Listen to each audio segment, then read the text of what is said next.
favorite online internet radio station, www.sxmtalk.com. Of course, I'm your host, Christopher Emmanuel, and tonight we're going to have a most inspiring program for you. What am I talking about? We are talking about a live radio interview that a very, very good friend of mine, Bakari Maakheru, better known as Ricknell Arundel, and myself, Christopher Emmanuel, we had on the radio station SOS with Billy a couple of weeks ago, and we was trying our best to get it up on the program on the website so you guys can see it, because we felt it was a very, very inspirational piece that both of us did. So like I said, tonight what we're going to do, we're going to play it for you. It was live then, right? But we're going to play it for you. You're going to see it clear. It is the politics of emancipation. We may have a little drawback with the quality, however, I think is one that you're going to really, really enjoy. I didn't label it, but Bakari was the one that labeled it the politics of emancipation. So take care, watch it, enjoy, send in your comments, view us on the page, and let us know what you think about it, and let us chat in the chat room. Take care. Hey, Sunshine Cities in Martin Eastern Caribbean, the world of www.sxmtalk.com. Good morning. Well, this morning we're going to be talking to Mr. Christopher Emmanuel, no stranger to SOS. Chris is here all the time with us for sure, and we also have, he's not a newcomer, he was here in the beginning of SOS for sure, original Bakari Arundel in the house with us this morning, and today we're going to be discussing the, I don't think it's the other side of emancipation, but the other way these gentlemen see emancipation. We had that interview last week, Thursday. Our guest was Mr. Elton John, Junior Rolax, Mr. Julian Lake, former Minister of Education, Culture, and Sport, Mr. Rhoda Arundel, and we also had Sojourner. Today we're going to talk the other way Christopher Emmanuel and original Bakari sees emancipation, and then of course we're going to have some questions, and then probably you could call in and ask a few questions. Good morning to Chris. Chris, how are you doing this morning? Good morning to all the radio listeners, Billy. I'm doing fine. How are you doing? Long time I haven't graced my presence. A little while we haven't heard your voice. But I'm doing fine, and I'm doing good. All right. And good morning to Reginald Bakari Arundel. Good morning, Billy D. Good morning to your listeners, and thanks for having us. Well, the pleasure's all mine. Because when Chris called, and he said that you guys have another view of emancipation. I think that was very interesting, because I think, in my mind, emancipation has one meaning, but maybe different views. Whichever one that you want to start, Chris, go ahead. Well, of course, I will kick off. Let me say also good morning to my girls at home, the mom, Chris Maakheru in Azuri. I hope you guys are doing fine. But Billy, of course, when you mention the word emancipation, emancipated, right? It leaves one to ask the question: what does it mean? Mm-hmm. What does it signify? How does it make you? How does it make you feel? You see, and as you can see, I walk with a dictionary, and I remember hearing you saying that it's two different things, emancipation and independence. Yeah. I remember you saying that it's two different things. But Billy, you can't get away from the other, because they're undoubtedly they are linked. They are together, and we all feel that to be emancipated is because you're being held back, you're being closed down, you're being enslaved, and you can't move forward, you can't grow, you can't expand, you can't aspire, and we don't think that is the case at all. You right? Don't think that is what emancipation is? No, I don't think so, especially for us as a people. Believe we have always been emancipated, We have all. Listen, why I'm saying that? Emancipation, Billy, and independence is a state of mind, It starts up here in the head, in your brain. Yeah, but I'm going to step back a little bit with you quick, because this is a discussion. Yeah, I know. But what I'm saying, Chris, though, there's something strange when you say it's a state of mind. Right. When we've been through a reality of things that prove that it was not only a state of mind, that we were held back at some point in our life. Billy. Oh, we were also enslaved. Let me give you the definition. Chris, use the other mic. This other mic here? Yeah, use that. Okay, good. Okay. Let me give you the definition from the Chambers Dictionary. Right? It says emancipated, verb, to set free from slavery or from some other social or political restraint. Emancipation, noun, from Latin emancipare, to give independence to one. To give independence to one. I am saying, right, that we as a people never needed anyone to give us anything.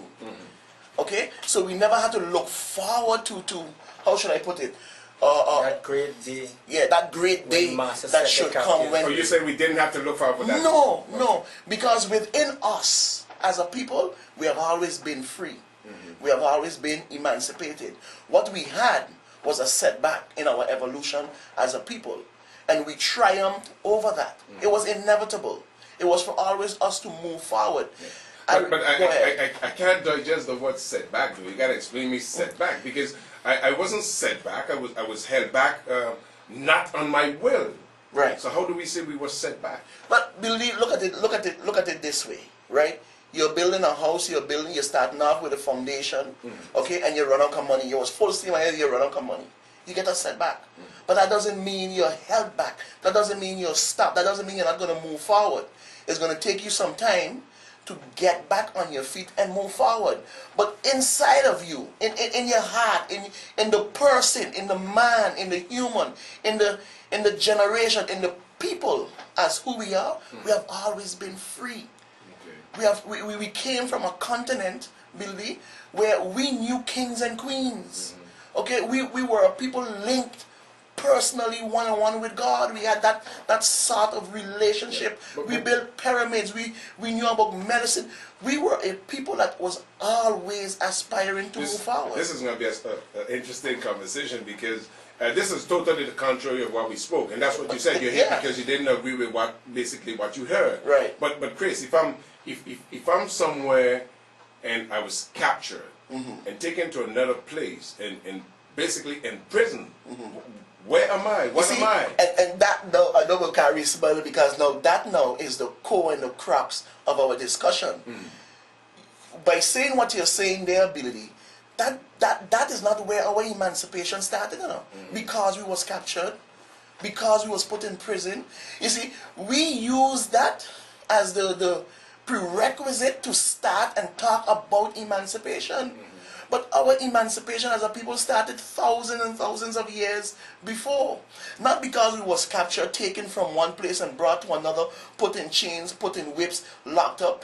And then is when we had to start, our existence then became a reality as a people. No. And that's the mindset that we are here talking about, that we need to get change. We as a people, our existence did not start from slavery.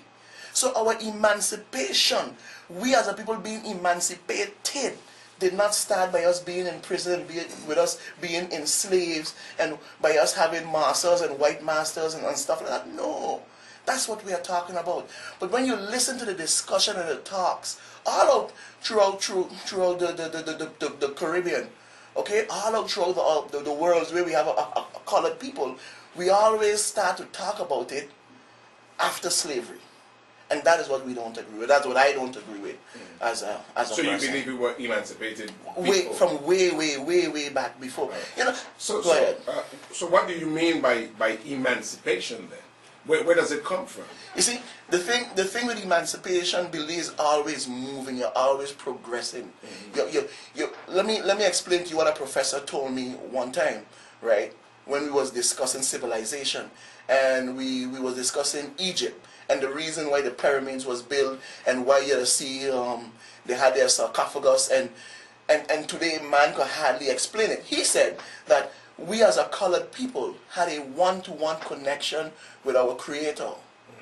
But we ourselves assume ourselves the position as being gods, and somewhere the link got broken, and we always try to reconnect or rekindle that sort of connection we had with the Creator. And that's what I'm telling you, from way back then, our emancipation started. Okay. I think, just to hopefully echo some of the sentiments that Christopher is talking about, I think the Honorable Marcus Garvey said it best in one of his essays when he said that for man to know himself is for him to know that there is no human master. You understand? That is a concept, that is an inborn concept that has been in us from ever since the first human being walked on this planet Earth. And as a matter of fact, to reinforce, right, this concept, this idea, it is seen by the way how we organize our society, our values, our economic system, everything. That is what emancipated people do. You understand? So instead of just focusing solely on our Holocaust, right? Because this is something I want to interject also, because we're always talking about being mentally free, yet we repeat and reinforce terms and values and definitions given to us by people who are, against our freedom. So why use the word, and I don't want to stray too fast, but why use the word slavery, right, when what happened to us was a Holocaust? Why don't we use that term? You understand what I'm saying? But let me come back to the thing. So I think Marcus Garvey summed it up best when he said that for man to know that there is no human master. We embody that, we live that, you know. As a matter of fact, as a matter of fact, as I have learned, the Diamond 26 proved that. If our ancestors believed that they were in bondage, whatever, they would not have done what they did to overcome those obstacles at that time. Billy D, lynching, mutilation, separation of family, the inhumane treatment. Slaves would never have done that. Slaves would have stayed in their place. Right now, there's a clinical definition called Stockholm Syndrome, where the prisoner falls in love with their captive. With their captives. You understand what I'm saying? That didn't happen to our ancestors. Okay, some, of course, we have casualties in war, but most of them ran for the freedom too. And when they say freedom, what do we mean? To practice our way of life, to practice our culture, because that inevitably determines whether you are free or not. So, but then where did the word freedom come from then? Chris, put a dictionary. Where does the word freedom come from? Because this is a whole. Because you're saying, and this is what I'm saying though. If you're held against your will, you're somehow in prison. You see what I'm saying? Right. So at some point, when you get that freedom, the word emancipation comes in. Yeah, but you see, here you go again using it. Believe when you get that freedom, to get something is because somebody give it to you. It's not as if you could also take your freedom, and this is what I believe that our ancestors did. I believe they took their freedom, and that's a there was not given freedom. They took, because like Reginald just said, if we were waiting to be given our freedom, we might still be enslaved. Exactly. Let's take it from the whole diaspora ability. Let's just look at the Caribbean region when it comes to Emancipation Day, right? The focus is always on slavery. And we as a people moving forward from slavery to where we are today. That is how we see our existence, right or wrong? I am saying, right, that our freedom and our emancipation started thousands of years before that time that we as a people celebrated today. This is the reason why I'm saying we need a different way of thinking. And a different approach. What would be that different way of thinking according to you guys? What's a different way of thinking? I think that we will need to, first of all, continue to identify malicious terms and so-called authoritative texts that seeks to justify colonialism, that seeks to keep us at this present stage of this mental paralysis that we're going through right now. So in better words, we need to study the history of Africa prior to the Holocaust, during the Holocaust, and after our African Holocaust. Because Reginald, you're changing the word to Holocaust. Yes, but basically it but all of that is part of the emancipation. And this is what I'm... No. When you say slavery, what are the first thing that comes to your mind? Me in chains. Black people in chains. Okay, but that is only part of it. You understand? When I say Jewish Holocaust, what goes to your mind? Yeah, we know what happened with them. You see what I'm saying? So my point is this: when I say African Holocaust, because as I believe one of your guests said quite very well, 100 million perished You know what's 100 million souls, Billy D? So how are we going to just keep that as a term, slavery? You understand? We're talking about people thrown overboard, sharks, develop an appetite for human flesh as a result of this catastrophe. You understand? Secondly, a free people always name themselves and we choose which definitions we want to use. Tell the Jews that, for example, the Holocaust never happened, and you all just had a civil war. And see what happens to you. Why? Because they know what it takes to maintain their survival, their sovereignty, and dare anyone to attack that. And I'm not picking on the Jews, but it's just a case study. Yeah, but they would just speak about Holocaust. Right. In addition to that, Billy, we have a continent today that is still suffering the perils of that Holocaust. Okay? But Poland is all right. Germany is all right. Israel is all right. All those places that suffered. And as he said now, we are not focusing primarily on the Holocaust that happened to the Jews. But look at those countries today versus the continent of Africa today. So in other words, what I'm saying, right? The transatlantic slave Holocaust, right? Towers.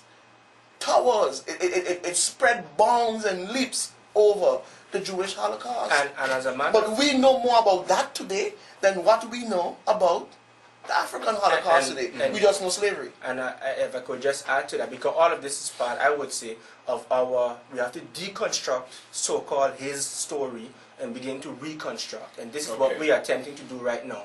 If you look so basically you're saying, Regina, that we need to eliminate some of these words that probably still have us in bondage. I would say not only the word, but the terms and the text. We have to reinterpret so-called history according to our cultural frame of reference. And basically through Swaligan eyes, through St. Martin people eyes. So you would say that we were never enslaved? Could we say we were never slaves? In our hearts, inside of us, physically, yes, we were. But inside of us, we were. Never. And that's what I said. The testimonies, the records of the Maroon societies prove this. The tradition of the historical thing of Wantite Loki, right? That proves this. A slave wouldn't do that. Take off her breast. Normally she would just cool out. You know, but little did those slave makers, and not slave master, those slave makers know that when they cut off cut off one of her breasts, right, I think it opened up her genetical memory because the African warrior queens, right, on the northern part of Africa called the Amazonians, right, they only had one breast. Why? Ask the question. Why?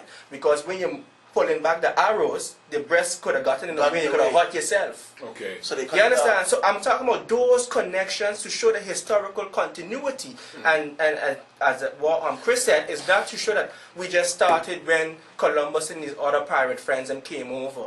We go way beyond that. Oh, so Regina, how do we describe the word slave? Where does it come from then? The slave comes from the European word term Slav. You understand? Because Europeans practiced that sort of barbarism amongst each other. So they had about 5,000 years to practice on each other, and then they came out, right, and executed it on us. I'll give you another example. What we know as a Jewish Holocaust today, right, the blueprint for that came from Namibia. When the Germans of I believe the Second Reich went to Namibia, and they had the Vernietigingsbevel, which is German for the execution order. And all of those things that you saw go on in Germany for the Holocaust was practiced in Namibia. Why isn't this being taught? You understand? And now secondly, Billy D, I'm not going to chastise the existing colonial school system because that's what it is. We're in a colony, right? So we can't expect them to teach us an education in our interest. Am I right or wrong? Yeah, but you got a point there. Okay? But we should demand it. I agree. However, what do we admire most about the Maroons in Jamaica, the Quilimbos, the Palamares? What do we admire about Queen Nanny of the Jamaica and stuff? What do we admire most? Not only did they fight for their independence, they created their own society. They created their own institution. But here you just use the word again, fight for independence. And that's why I do quotation marks. In quotes. But even within the so-called slavery that we know it as today, they still had a thriving society going on. They had a thriving society. Billy, when Napoleon sent his troops to Haiti, okay, and Toussaint and Henry Christophe and Desailly and Shogo and all them came together and beat them once, beat them twice. When his brother-in-law went back, he told them big mosquitoes bite us. So we couldn't, they couldn't get it, understand how they so-called primitive people, right, could have outclassed the prime and the strongest military fleet of the world at that time. But what you was dealing with, a group of people that knew where they came from. So what they was doing was nothing new to them. It wasn't nothing new to them. It was part of their lifestyle. It was the whole makeup.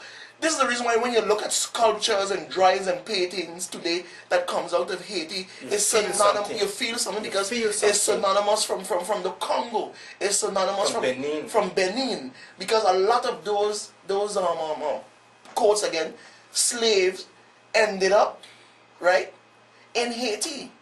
And when you look at Benin and the gold and this, the kings of that whole region and tribe had armies, Billy, with what we would call today a modongo. Strong, big, strapped, heavy, muscular men that they used to breed with. But we didn't have the same thing today. And during slavery, the colonials wasn't doing the same thing, finding the biggest and strongest of men to breed. They were doing the same thing. Where they get it from? How they knew about it? So that's why we are saying we have always been a people, right, who knew what, okay, let me make it opposite, who know not to be enslaved. It was foreign to us.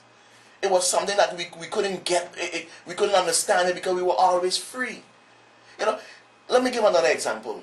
Billy, this is something that we see it every day, we know about it. It's all over the magazine. I'm going to leave Bakari elaborate on it. But Billy, you ever ask the question why it have rock walls throughout the whole of St. Martin? You know why they build these rock walls? You know why they're all over the place? I'm going to leave you explain Go ahead, the place. Go ahead, Bakari. I'll leave you explain it. It's going to bring us into the discussion regarding the remarks that were made by some of the panelists last week. When we look at these rock walls, slaves could not build this. You know why? This is engineering, you know. Up to now, these rock walls hasn't fallen. No natural disaster just throw them down, break them down, nothing. It took scientists and engineers to build this, you know. So where this knowledge come from? You understand? Now I ask your listeners, or maybe even when you go home, look up the pyramids in Africa and look at the similarities with it. You understand what I'm saying? So even though they thought that they was breaking us from one life to the other, right? All they was doing was helping us to tap back into what was instinctively. Why couldn't have slaves build those walls? That's what I just said. Because slaves. Yeah, but why? Okay. Because when we say slave, we're saying black people, basically, right? This is the way we look at it. In the modern world, if you say slave, you say black person.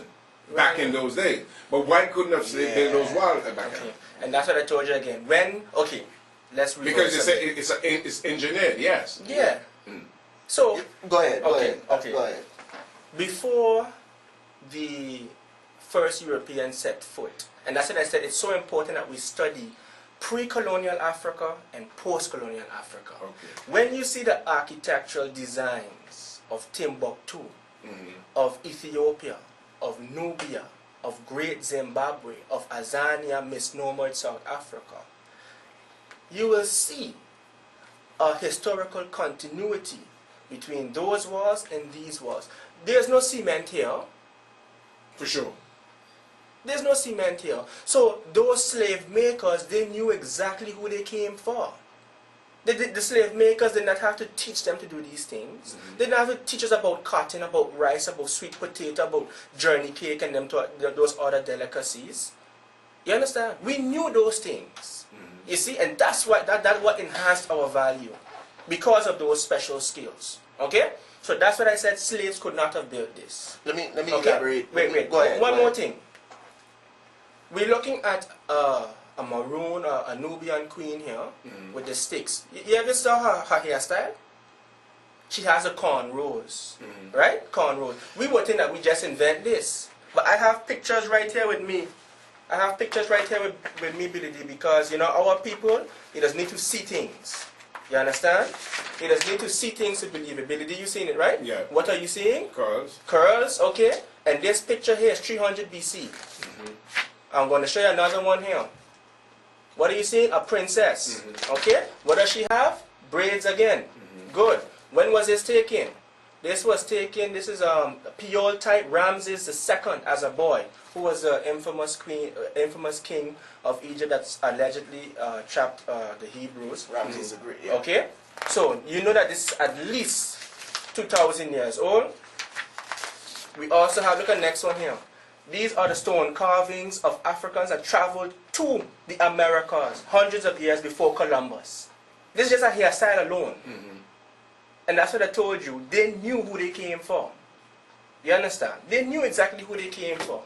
So my point is this. If we can study, if we can pay close attention, right, to what happened before, during, and after, then we can see not only that we as a people go through cycles, just like in nature, right, but that we shall also rise again. Because that is within us. We give value to the concept of the phoenix rising from its own ashes. That was taken from us. You understand? That was taken from us. And I think when our children, right, learn or become more familiar with this information, perhaps it might help to raise the self-esteem. For them to know that, hey, blackness is not a badge of dishonor. Blackness is a badge of honor. Yeah. Love yourself, know where you come from.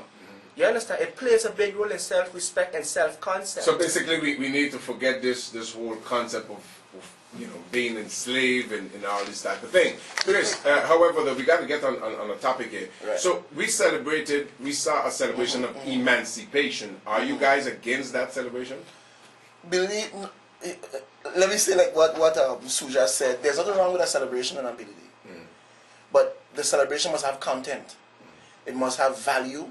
And it must also have meaning as to why we are here today, because we are saying what they are celebrating, or what went on there, right, was the now existence of a people, and we feel that. Well, I feel I've been existing long before, long and way before. Yeah. But there's nothing wrong with a celebration. What we are saying is that this celebration was going on with them, those who were enslaved, long before even when they were enslaved. They were celebrating all the time, Billy. That's where we get carnival from, that's where we get the marketplace from, carrying your food. They were always a people progressing. And this is the point that I want to bring across. We were always a people moving forward. Another example, Billy, right? When it comes to... Held back at some point. Held back at some... I'm going to give you an example with the foundation. Yeah. I want to give you an example back to the rock wall building, right? You know like how we know our ABCD, 1, 2, 3, and do to our cat ABC. Why do we know that? It's common knowledge to us. You know, Jack and Jill, you know these nursery rhymes. Because we was taught from time we was knee-high, from time we was small. It's part of our culture. We knew it, we know it. The rock walls that we see here is part of their culture, is part of inside of them. Even those who was born in this part of the world, because they brought it from where they came from. There's this picture, and I didn't get to bring it, where we have a pyramid in Indonesia. We have a pyramid in Mexico, and we have a pyramid in Kush, in present-day Sudan. Present-day Sudan, right? Believe the 3 pyramids are identical. But the pyramid in Kush predates the one in Indonesia, predates the one in Mexico. It has a flat top, it comes down with 3 windows, 3 doors at the bottom. And underneath it says, it seems as if they had the same teacher. So how you can have the same identical pyramid in Indonesia, the same identical pyramid in Mexico, and the predating of that pyramid is identical to the one in Kush? Because again, here we were a people who was all over this planet. And these rock walls that we see running here through St. Martin was our closest thing to building a pyramid. Because this is what we know.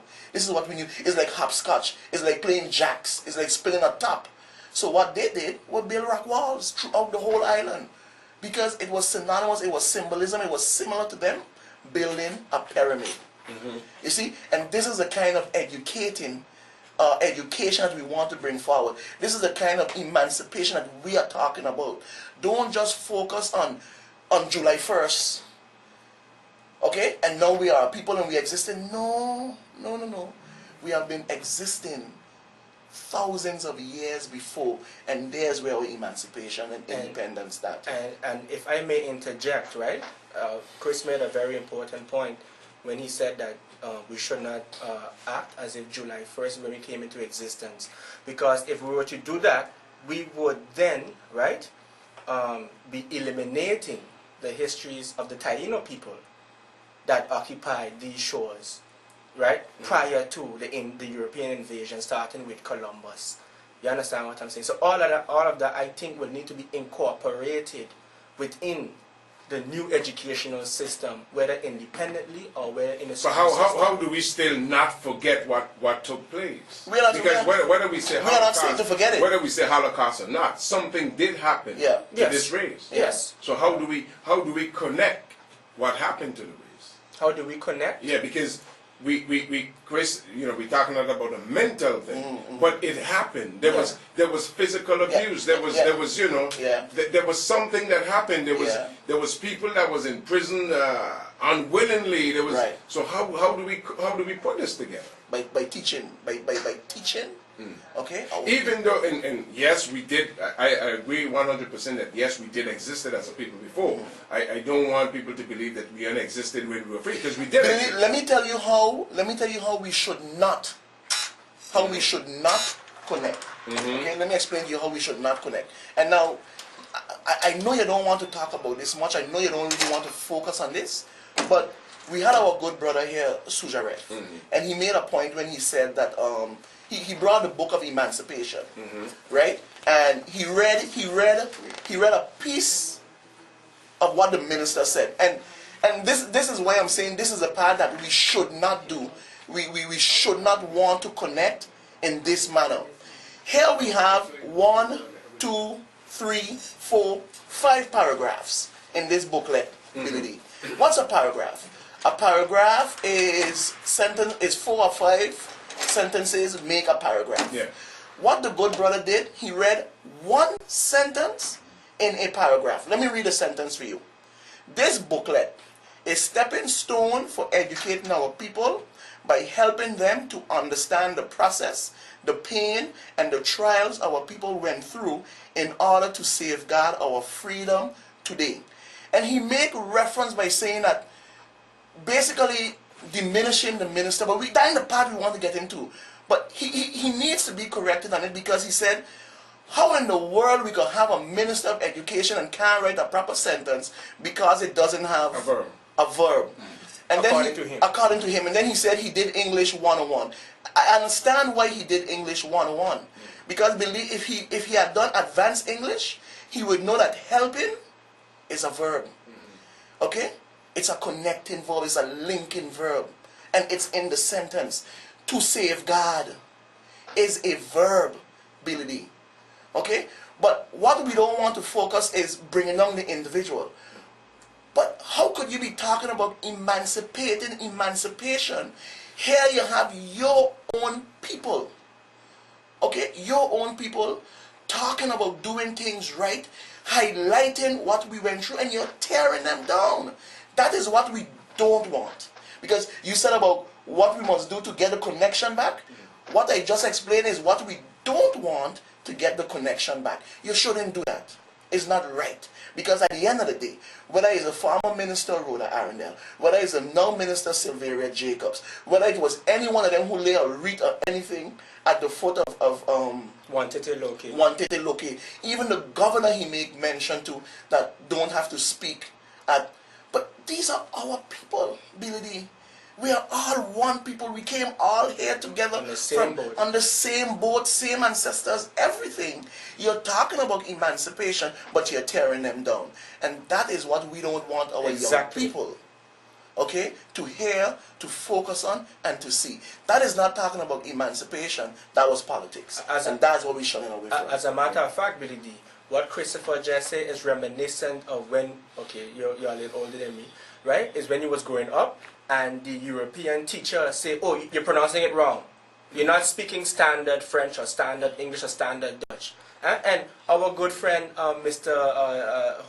Jose Lake Jr. always said, we have our smart in English. You understand? We can go all over the world with it. Who said we want to sound like an Oxford student or graduate, whatever have you? Do our people understand? Does our people understand? Billy, you understand what I'm saying? Bling bling is a word today in the dictionary. Bling bling. So it's ain't. So it's ain't. You understand? Okay? I mean, where did bling bling come from? From the people. From the people, from the hoods, from the boys and them coming up.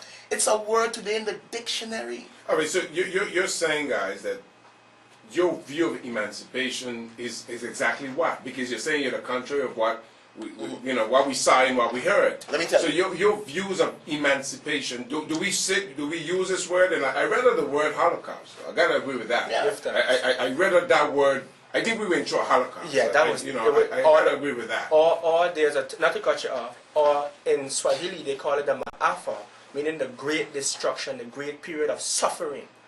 Yeah. As a matter of fact, we're still suffering. Look at Mali. Look at the Sudan.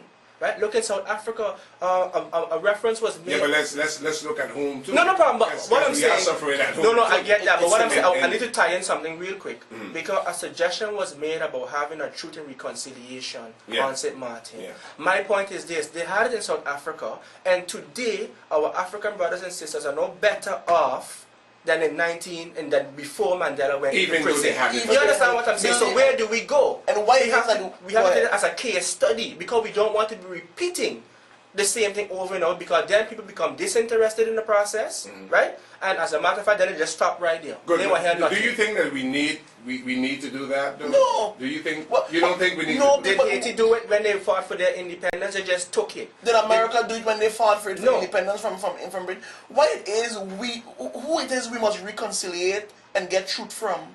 We know our truth. We didn't perpetrate crimes against anyone. Okay? They are the ones that perpetrated this Holocaust. Why must it come from? I don't get to understand what the brother is saying. And here again, you're belittling, okay, the whole, put it in quotes and quotes, emancipation. So you feel, we don't need to ask anybody. No. Nobody don't need to apologize to us. No. Look, Billy D, the whole issue with reparations. But something was done wrong. Something was done wrong. Will we sit and wait? Will life stop? Right? Because we have not gotten an apology. An apology. Will life stop? We, Billy D, we as Africans in St. Martin or St. Martin's, however you want to put it, we create money. You check what I'm saying? We create industries.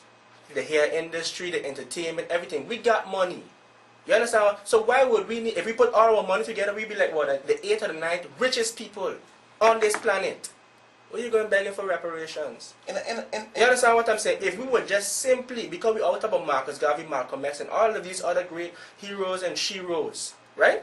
They never beg for no reparations. They always talk about oneself. Nation building. You as a person, ability. I think, sorry, look, one last thing. I think I need to, part of my healing process is to apologize to my black brothers and sisters. That's it. That is a reparation. All right, now we really enter something. We need to apologize why would we apologize to our black brothers and sisters? You know why? Because we, right, quote unquote, were the victim of an alien value system that highlighted and promoted individualism instead of the collective. Again, I gotta, because we saw we black slaves were beating black slaves. I'm so glad you said, and that's what I said again. That was a result of the seasoning process that occurred on the plantation because they knew intrinsically what they were doing was wrong. Because if you watch some of if you read the records, they would tell you that they know what they were doing was wrong, but it was a matter of survival. And you know what? If they, let me say, if Johnny had beat Sally to death, Johnny went to Sally people and said, boy, they said, you know what, we understand. We understand. And he went and asked for forgiveness from his people. He went to his people, let's build up our nation. Because that's... And why did you think, though, that they said they understand? Is it because Johnny was tried by the maker to beat Sally? Yeah. Survival. Survival. Okay. But gentlemen, this is still a process that is happening up to today. I'm going to use a word that Bob Marley used when he said, emancipate yourself from mental slavery. Because today, the black brothers still need to apologize to the black brothers. I get you, but wait, before we go to that, you see, Billy, I'm so happy you mentioned that phrase. Because today, right, a lot of folks attribute that quote to Bob Marley, which is incorrect. Okay. Bob Marley got that line from the texts and speeches of Marcus Garvey. You see, so we're talking about emancipation, and I'm not saying that, you know, I know everything. I'm a student just like the next person. You understand? But if we're going to say we must teach the people the truth and tell the people the complete information, we do have to recognize that we have a lot of studying to do as a collective. You see what I'm saying? Because a man who has superior knowledge would probably laugh at someone that makes that statement. Okay. You follow? But I do agree that we need, as a people, we need to say, boy, look here. What we're doing ain't cool. This is not our value system. Now, as much as we, let's go back to what you said, as much as we were evolving all the time as a people, we were never in state, we were moving all the time. Why are we where we are today? And let me bring it back. Let's go. Let me bring it home now. Black brothers fighting against black brothers. Let me bring it home. Let me bring it home for you, Billy, as to why I don't want the emancipation and the independence that they were talking about. Billy, I'm not going to substitute one form of colonialism for the other. Okay. I'm not going to do it. Because what they are looking at is a color. So here we have white colonialists have a certain group of people enslaved. So we must remove the and put black. But the thinking of who? Okay. Of the black that we put in? The black of we are putting is the same or even worse. The mentality. The mentality. Okay. And why is this, Chris? Why is that though? Is it because it brings power? Why is it? If you have a white boss and I remove the white boss. I remove the white boss because you've been complaining about the white boss. I put a black boss. You're telling me you still have the same problem. Or maybe even worse. Why? That's the kind of colonialism that they are talking. The type of emancipation and independence that they are talking about. Once we have a black leadership and black thing, then it's good and good. I have a problem with that, Billy. Okay. There's a part in Spider-Man where the uncle is telling the boy, with great power comes great responsibility. All right. Okay. And that is a fact. Though. Yes. With great power comes great responsibility. Because now you have to lead a nation. Okay? Not but lead a nation. I like this. Let's go back to this, Chris. You're saying that the emancipation they're talking about, remove the white master and put the blacks. Right. But you still have the same problem. You still have the same, you know why? It's a system. Right. Because you're going to keep this. Let me give an example, Billy. So then this would mean that the one that you put in power did himself is not emancipated. Because you're going along with the same system. It's not much changing. Let me give you an example. Sujaref made reference when he said the governor should not come and speak at our emancipation. And here again, why would you make such a statement? You shouldn't make those other statements because again, here you have a gentleman who came back as an economist, who happened to be managing director and president of PGI, of Princess Juliana International Airport, leading and editing the constitutional process of St. Martin, and now is the governor. But Billy, you never know. In a free St. Martin, independent St. Martin, we become a republic. He's the president. So here you see the progression and movement. But the point I want to make about the system, as why I don't want one for the other. Let's take the Constitution. And the former minister, Rhoda Arundel, took an oath of office, right? Sujaref saying the minister don't have no cause being at his emancipation. But Billy, what is the oath? Listen to what the Constitution says. The minister shall make the following oath, declaration, and promise, right? To the governor before accepting the appointments. I swear, promise allegiance to the king and the constitution of the kingdom. You hear the first line? We got King St. Martin? Nope. We's a kingdom, and the constitution of the kingdom, this is what the person will do, that I, right, champion the interest of St. Martin to my best of my ability. So, the colonial... So this is what our ministers swore to. All ministers swore to that. Okay. All of them swore to that. Which article? And it is Article 41. In our Constitution. Look at right here, Billy. Look at right here. You can read it for yourself. Look at right here. Article 41. Right, there are many more. There are many more things. Let's go through that. So you're already swearing to uphold the Constitution of the kingdom. And you're swearing to. And you're swearing to. Not the Samaritan people. Not the Samaritan people, but to the king. Okay. So that the Constitution. We're in a colony. That's a reality. So we're in a colony. But you don't want him come and speak at your emancipation, but it's okay for the minister to take the oath and be. Come on, you can't have your cake and eat it too. Right. In addition, it's better to swear to the Constitution of St. Martin. Stand up and say, I can't take that oath. Yeah, take a position. I am emancipated, I am free, I can't take that oath. That's right. In addition to that, Billy, right? Coming back to apologizing to ourselves, to our people.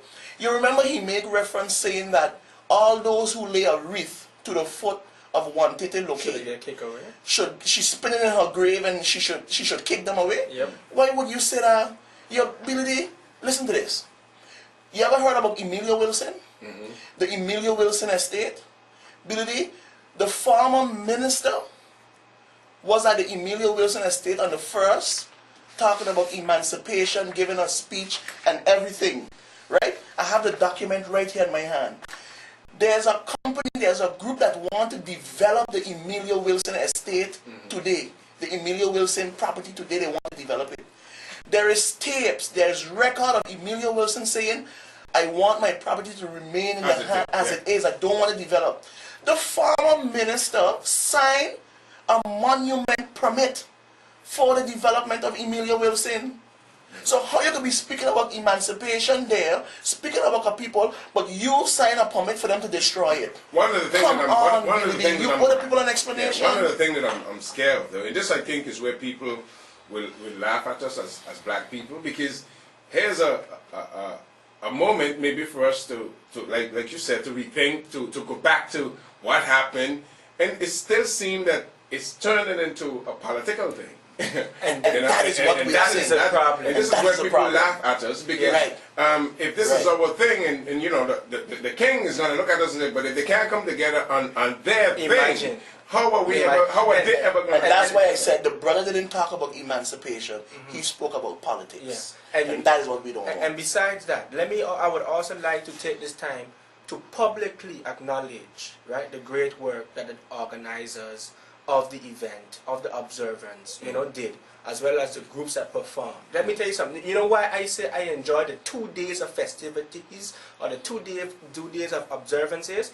Because when my son and my cousins came home, right, their interest in one Tete Loke and our story, right, was reignited. Okay. So now my son, who is 8 years old, right, had me up until 11, 12 o'clock asking me questions about our Holocaust, about how our people lived. When my son went by the roundabout and saw our sacred objects, what our ancestors held as a phone, how they ironed clothes, how they cooked, we felt as if it was actually touching the hands that was moving those objects. You understand? So that type of value that we received, I could never refer to it as a fanfare. Now, you know, though, Chris and Regina, for some of our people, these going back makes some of our people mad. Mad in terms of, like, you know, it builds up a type of hatred, though. Do you think it's good to bring back all these things? How else do you want to heal? You feel that by bringing them back, we're going to heal? Yeah, it's not a destructive hate, you know. Because you don't hear black folks running off and go shoot off 15, 16, 70 white people. You don't hear that. We do that amongst ourselves. That's why I said we need to apologize to ourselves. You see? But remember, Billy D, our ancestors were oppressed and repressed for 400 years. How long have we been, quote, emancipated? Little over 149 years. So we haven't even reached half. And when we became emancipated, quote, right, did we get counseling? Did we get professional help? Did we get any other service to help us restore our mental health as a people? Because it happened to us together. So that means we have to go through the process together. That's why I applaud what happened last week. Because it enabled us now to go through, it was like a rites of passage, like going through the door of no return, which they thought, right? But events such as those, and hopefully many others, will allow us to return to that door. You understand what I'm saying? I'm not saying that you must go back to Africa and walk around barefoot with a straw in your mouth. I'm not saying that. And that to itself is a fallacy. I'm not saying that. You understand what I'm saying? You can live wherever you want to live.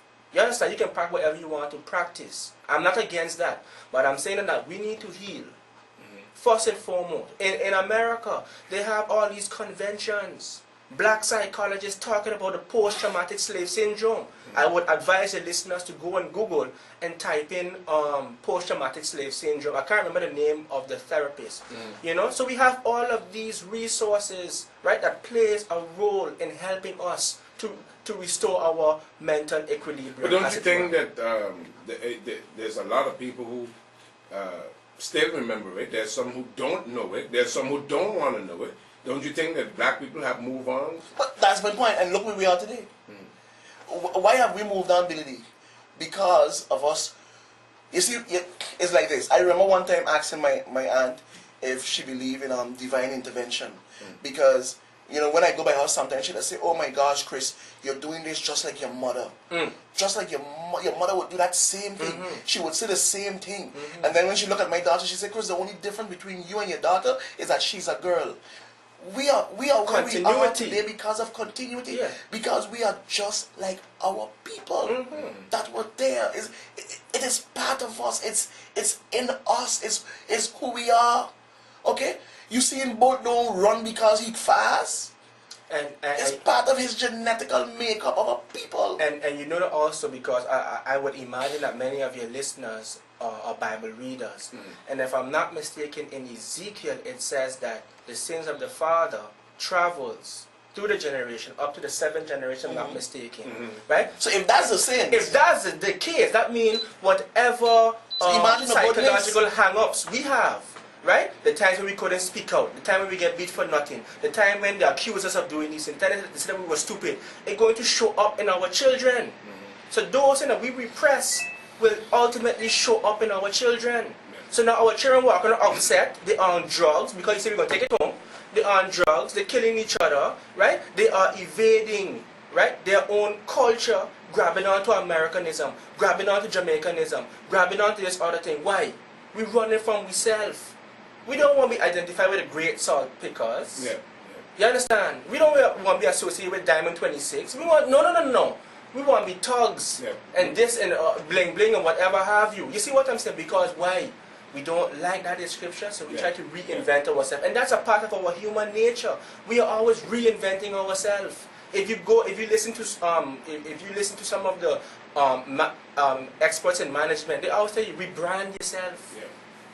Recreate yourself. Any cards? You could call us quickly. We got about 5 more minutes left. 0590510282, 0590510045. They're calling us from the other side. It's 5560104 or 5804084. Well, let's take this call. Carla, good morning.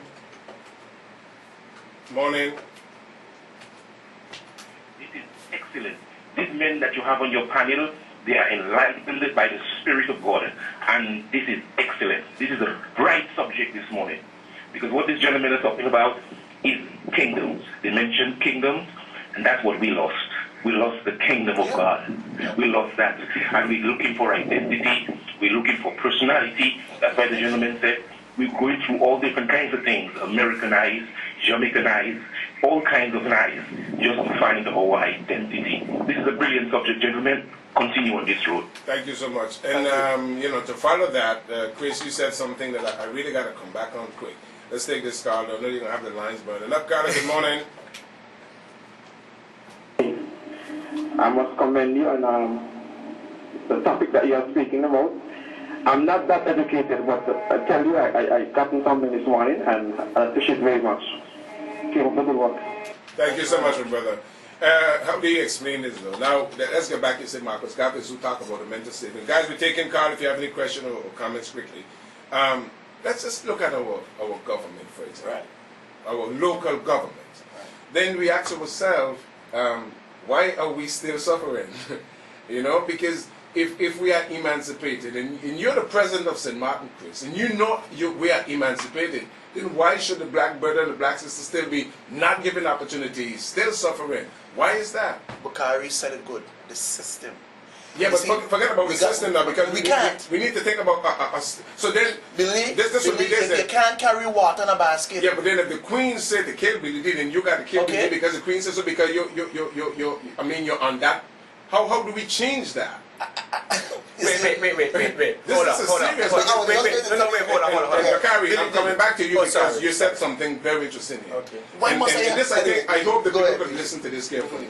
When you said, Bakari, the black brothers need to apologize to the black brother. Yeah. This is something that I ain't gonna forget. And I'm gonna bring you back on it because it is important. Yeah. Because since we're no longer under the so-called, why is it that we can't live together? Why is it that we are still being pressured by our own? But he explained it. Yeah, he explained it. That's what I'm saying. We're only 100 and something years. Yeah, but it doesn't matter. But listen, if you're a single person and you get married today, the next you're married, so that's it. Whether it's one day or 2 days. But you still bring in baggage.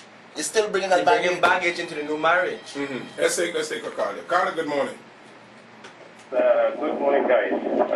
Christopher, especially. I'm really enjoying that program.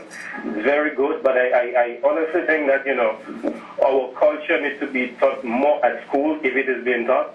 And I think it's really, really, really, really good. You can take an example, like places like Dominica, from time I know myself, we always have this cordry and this belly, which we knew, even before I was born, those things were happening, and we grew up knowing those things. So I think, cultures, here need to be taught more at school, and people have to get more involved. That's what I can say. Thank you. All right, thanks, Carla. Go ahead, Bakari. Okay, before I touch on... Hold on. Sure. You got my hat here. Carla, good morning. Yes, good morning to Christopher and Regina.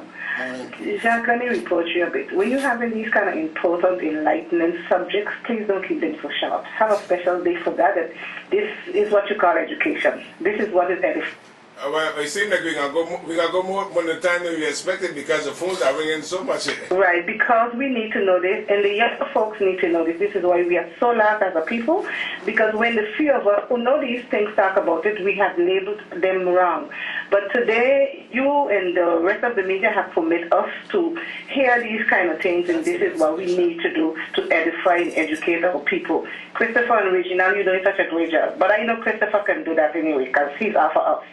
So, big up, Christopher. I got you. No, that's emancipation, Billy D. That's emancipation. Right. Let me give you a simple. You was making up Hold on, Regina. Carla, good morning.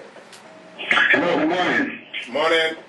Yes, this is very, very important. Listen, I love it. You understand? Trust me, we need to have something like an Heroes Day, and enlighten the reasons to all the people who struggle and fight and show everything we put towards getting all these people, So just keep up the work. I like it, I enjoy it, and extend the program to this. Thank you so much, brother. I hold your thought, but this is another question. Since we've been through that Holocaust, I love the word Holocaust. I gotta agree with that. I think I'm gonna. That's what we call it. I'm gonna take out slavery, call it the Holocaust. But were we conditioned during that time somewhat to hate each other? Yes. This is one of the points. When we say hate each other, hate as black people, were we conditioned to hate each other? Of course. We have to remember, right? What was the main tragedy of our Holocaust? I'll tell you. We went from nation builders, from producers, right, to quote slaves or captives, right, and consumers. It took away our nationness.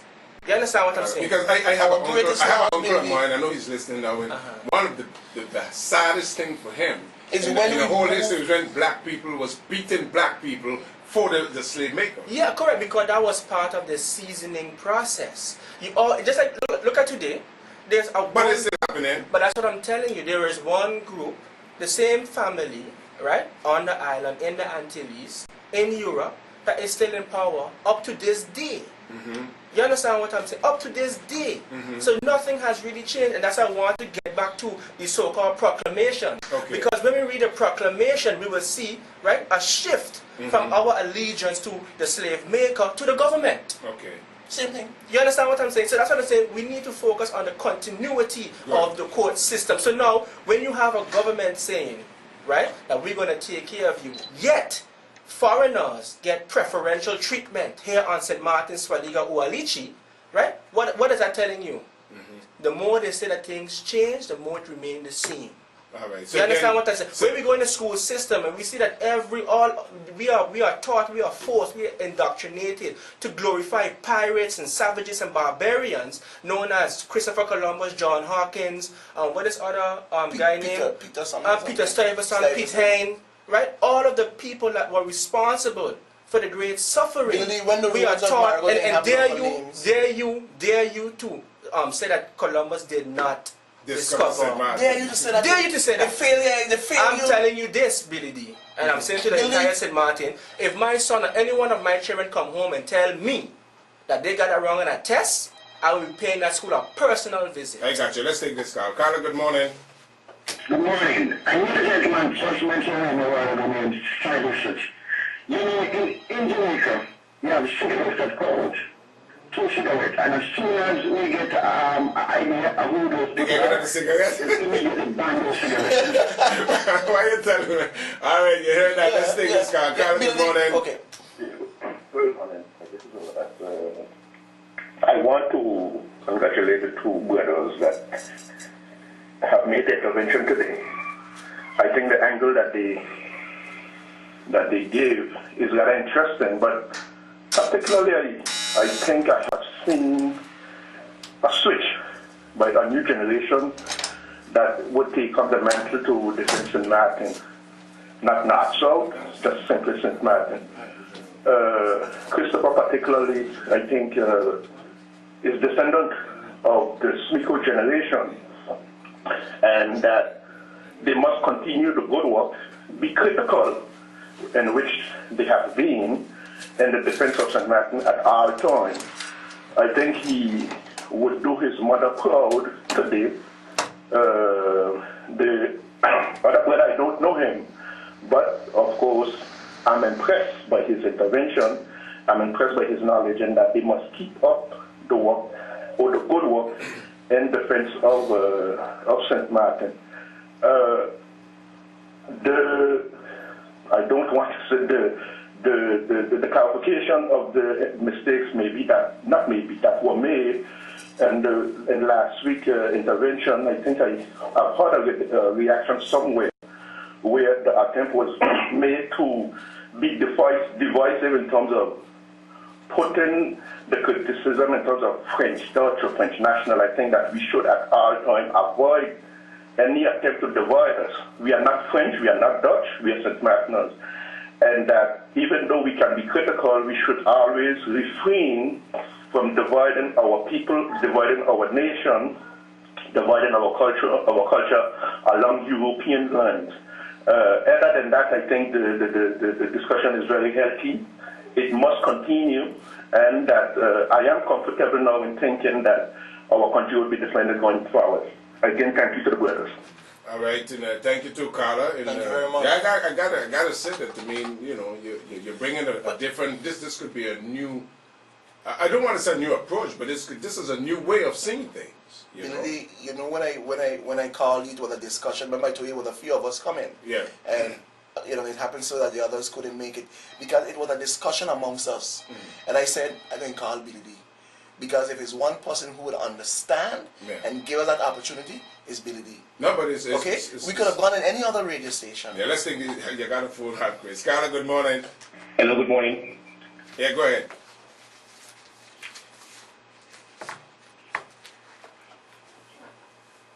It is good because the ideology of dead men is what this gentleman is saying around in the world. Even if we're speaking about St. Martin, and we're here in St. Martin, but it's dead ideologies, dead ideas. The gentlemen speak about indoctrination in the educational system. Man, that is how we're growing up, to be indoctrinated by dead ideas, ideas of old men, dead men, fascists, socialists, communists, all different kind of ists. And they give us these political systems of democracies and nonsense. Men, gentlemen, continue with this fight, because I'm telling you, we're losing our sovereignty, we're losing our constitution, we're losing our freedoms and our way of life. Gentlemen, continue this fight and make it public, make it viral, make it internet, make it everything, gentlemen. I got you. All right, guys, how do we get into the minds of the people, though? How do we get? Let me say something. Because this how do we get into the minds of? Because you, Chris, we keep saying this is a mind thing. Yeah. Let me say this quickly, and then leave Bakari elaborate on this. I remember going to register my daughter. Her name is Chris Maakheru Taraji Emmanuel. And when the girl started writing, she said, Chris Maakheru Taraji, what was all that was? What happened to just a Christine? And I smiled, and then I gave her a little example. I say, you see, because I know is why my daughter is named what she's named.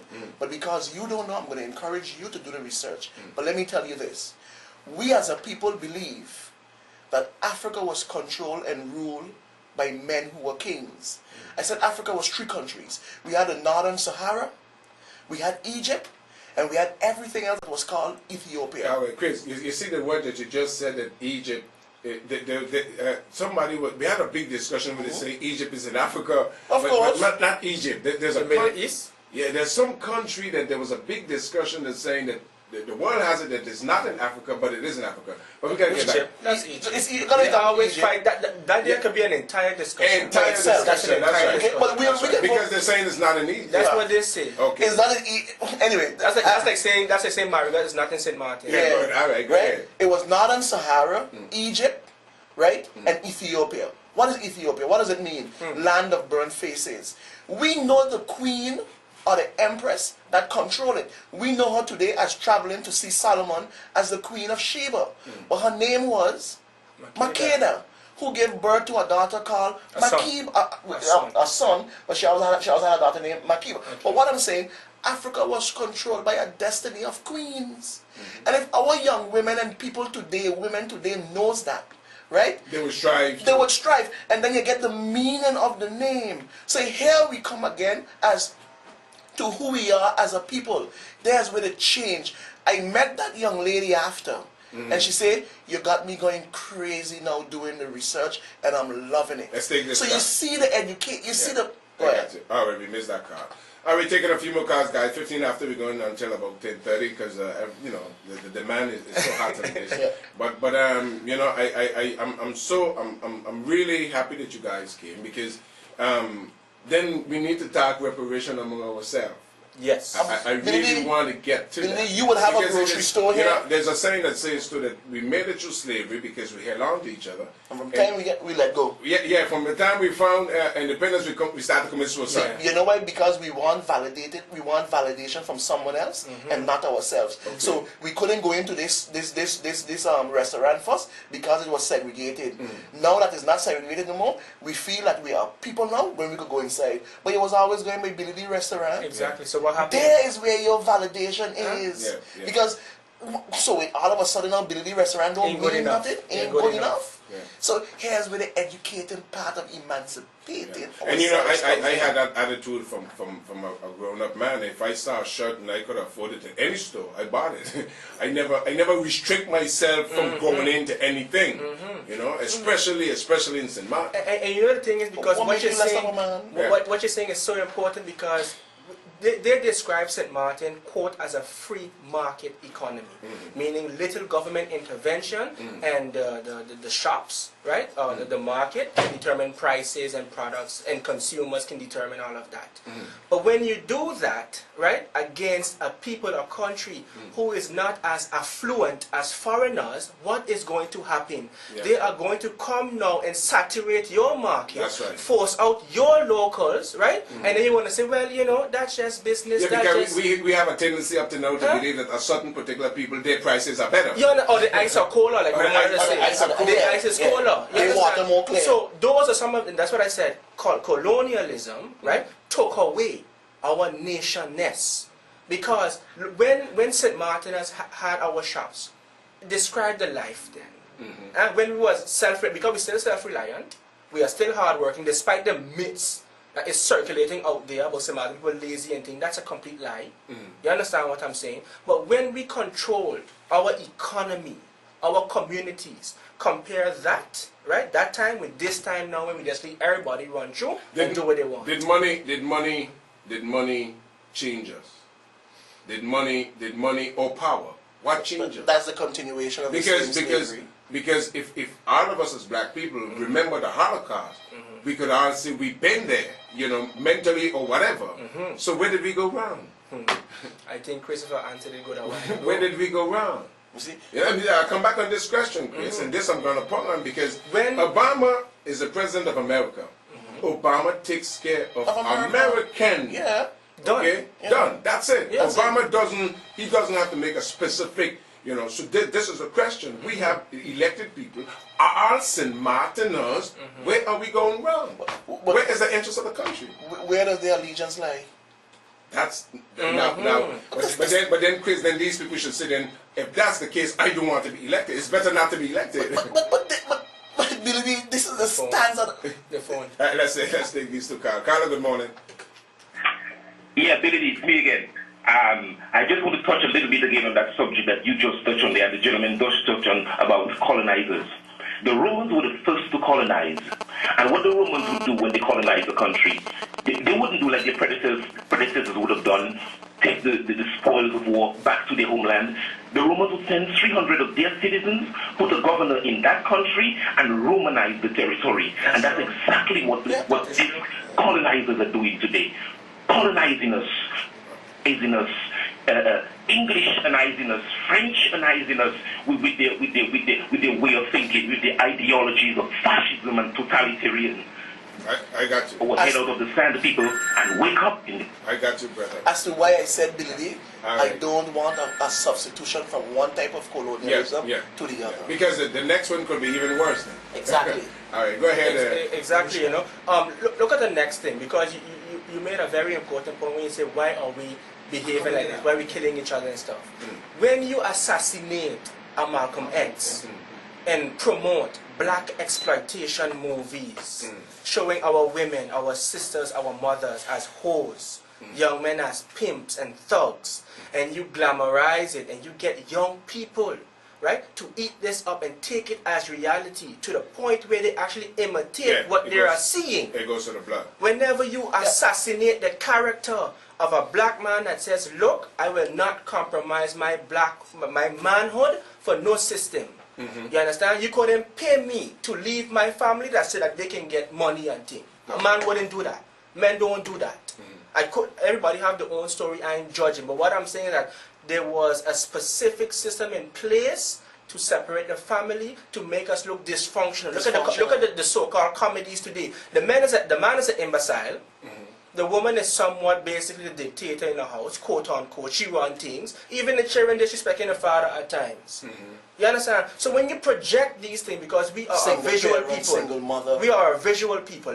We can watch. You can watch somebody play the piano. We go and we can do exact same thing. Look at our greatest musicians. Half of them even went to school. Yeah, that's right. They just took it up naturally, and you're wondering like, but where did this person get this from? Yeah. You see? So if you constantly project these negative stereotypes, it takes a life of its own. And if it's not corrected, it will be accepted as truth. Why don't they teach about Malcolm X and Marcus Garvey? Oh, they're too radical, or they preach hate. Show me one text, because I've read most of them. Show me one text, one line in any book, right, written by our scholars that said that they was racist. So they're bringing in these pacifist leaders. We had the Maurice Bishops assassinated, right? We have Fidel Castro, 600 attempts on his life. You understand what I'm saying? Everyone that stand up and said, look, this is my country. Look at Patrice Lumumba, assassinated, put it, Mobutu. You understand what I'm saying? And became worse than the King of Belgium. Yeah. Mobutu was worse. When today, Billy, the individuals who burned the body of Patrick Lumumba. Okay, hold on. Okay. This is Christmas in July here. Hold on. Carla, good morning. Yes, hello, good morning. I just want to say, congratulations on the topic that is being discussed at the moment to both gentlemen. And also, I would like to say I agree with everything that they both are saying. Because I know for myself, particularly when I started to learn Black history, I was able to know who I am as an individual, and from that point on, I was set free from low self-esteem and from inferiority. So I do firmly believe that once you know your history, you know yourself. Congratulations, Bob. Thank you so much. Carla, good morning. Yeah, good morning, Billy. Morning. Yeah, good morning to you, panelists. Good morning. Good morning. This is Bakari. Difficult to get in, Billy. And you got to make it fast because the phone is hot, eh? Listen, I just want to put in this little grain of salt into the discussion. You see, back in the days of slavery, it was known that the slave were not allowed to go to school, and when they were caught getting knowledge or being taught, it was very detrimental to them. However, they were encouraged to go to church. Yeah, go ahead. Yes, and every Sunday or every time there was church, they was back to the churches.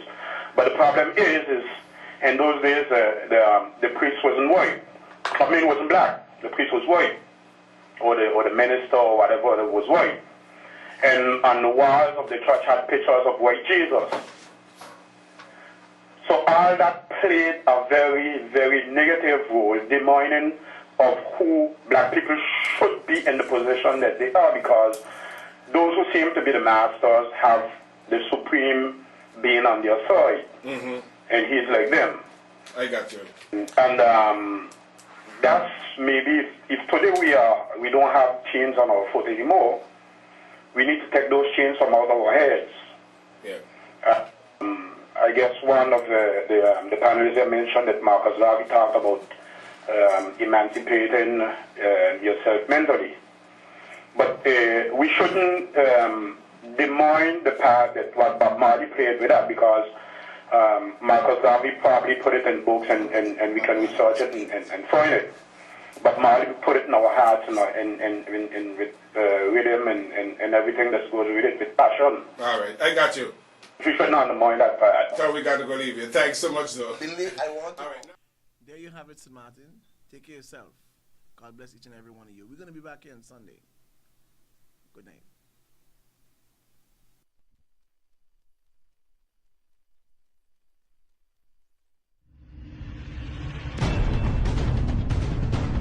There was a time when people dare not utter a word. There was a time when people were in the dark and searching for accurate information. Just when all hope is lost and frustration hangs in the balance, SXMTalk emerges and broke the silence. Join host Christopher Emmanuel for live and serious discussions and hard talk.